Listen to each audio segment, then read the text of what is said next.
Pelik bin ajaib. Dan nak habis mancing tiba-tiba dapat kerang pula. Kerang ni makan ni, bukan sangkut ni. Tengok, kalau kau tengok buka ni, dia makan pumpun ni, betul ke? Korang pernah dapat tak macam ni? Aku pelik Takkan tersangkut kat lumpur pula. Jauh tu, air pasang masa tu, air pasang besar. Taklah besar sangat, 3 meter lah, lebih kurang kan.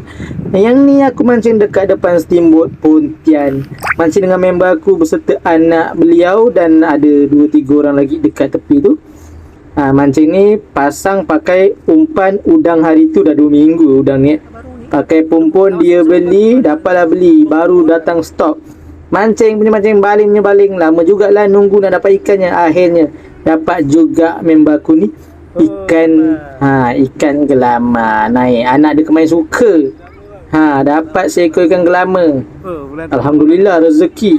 Lepas tu letak dalam ni. Korang tahu tak ni apa? Ini basin baby. Dia ambil dia punya ni, kalau bini dia tahu ni kena sebat ni.